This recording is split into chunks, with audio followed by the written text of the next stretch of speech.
Hey guys, WaifuGate here again. Today we're going to be doing another underrated card of the week, and today we're going to be going over Chemister's Insight.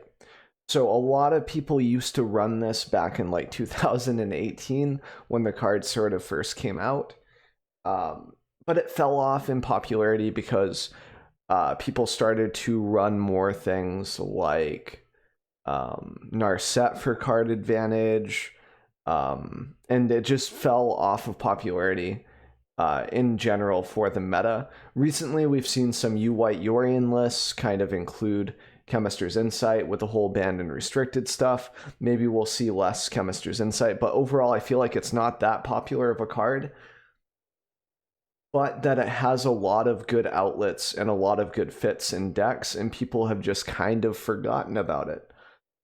This allows you to run more Sweeper's main deck.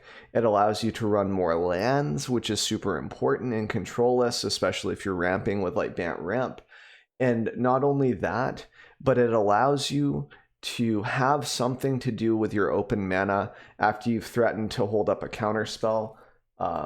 You guys know this one, right? Neutralize. I think I can spell this. So like neutralize, for example. You can hold this up. This also can cycle for mana. If there's like a Teferi out, this. Now, the only time that Chemisters is super terrible is when your opponent has Narset and Teferi up, and then it's like a womp womp situation.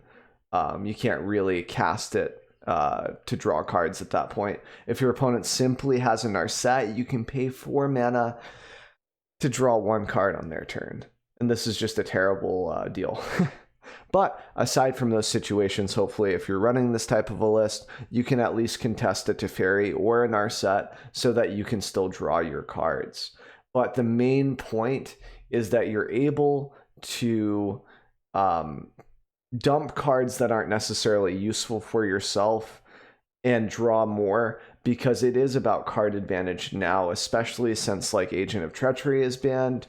It's going to be who has more resources to close out the game faster. We're going to see more Shark Typhoons to end games, etc. Maybe we'll see Jeskai Control make a comeback. This is kind of getting into the meta now, though.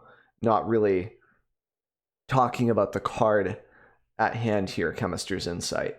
But I just love this because it gives you card advantage as a control player. I love this type of value. I've been including 2 to 3 Chemister's Insights in most of my control lists recently, and I really feel like it's undervalued at this very moment. Now, this video is recorded on the same day as the banned and restricted announcements, so like this week is a little shaky for YouTube because I don't know what's going to happen. Like, I've made my predictions. If you guys are interested in that, you can find the video pretty easily on the channel. But we did a reaction video to the bans and restricted stuff, but that's another topic. But getting back to this, I just really like this card. Love that you can include main deck tech, like maybe a Heliod's Intervention, so you don't auto lose to, Jund Food, which I think is going to be a really popular list since the changes. You're allowed to keep more stuff main deck greedily in order to discard it later to Chemisters if it's not useful to you at the moment. And that might save you game 1, which is super duper important to have these types of options to draw, especially if you're opting into holding up some counter magic. Or if you need to dig for a board wipe, this is always nice. I just love the card, man. The closest card to it that's a little more common, I think, is Thirst for Meeting. A lot of people prefer this over Chemisters in these lists where we run like, Birth of Meletis. We have, Omen of the Sea. I don't want to discard those cards, though. You know what I'm saying? Unless I discard it to Chemisters just because I have no basic planes left. And this gives me something to do later on. You know what I mean? Like, it gives me something to discard and draw 2. Like, it just feels better. It comes down 1 turn later. This comes down 1 turn earlier, which is nice. It gives you something to do, especially with Neutralize here, whereas this you have to wait and hit your 4th land. So I used to make the argument, this is funny, there was a card, draw card, let me see if I can find it here. It's one of the more expensive draw cards. I think it was 5 mana. Not this one. Where is it? This one. So a lot of people compared this to Chemister's Insight when it was first released, for the most part. Like, a lot of people compared these two cards.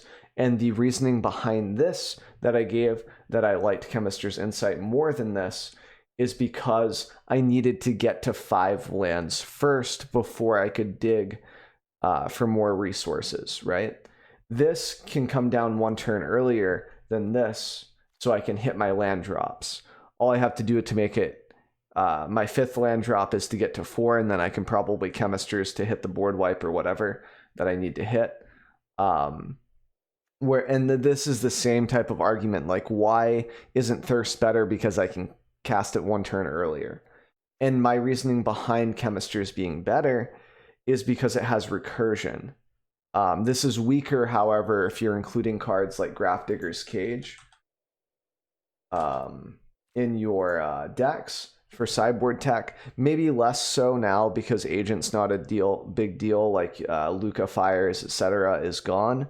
So, like, there's a lot of consideration for why I like Chemisters a little bit more here, but I could see why people would prefer this and why this is probably more popular nowadays. So I would say both of these are pretty vital to a control list, whether or not you take my underrated card, Chemister's Insight, or Thirst, which is the more popular-ish version.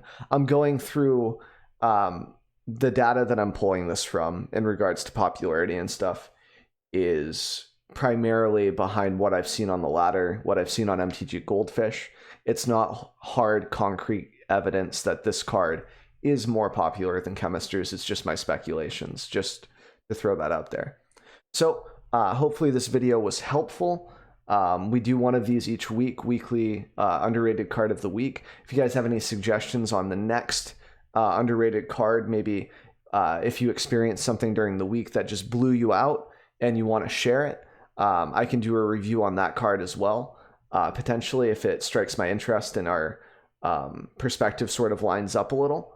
So you can feel free to drop that in the comments below, or simply stop by my stream and we can talk about it. You know, that's what I'm here for, both on YouTube and Twitch. Just here to talk. So cheers. Appreciate you guys chilling out and being awesome.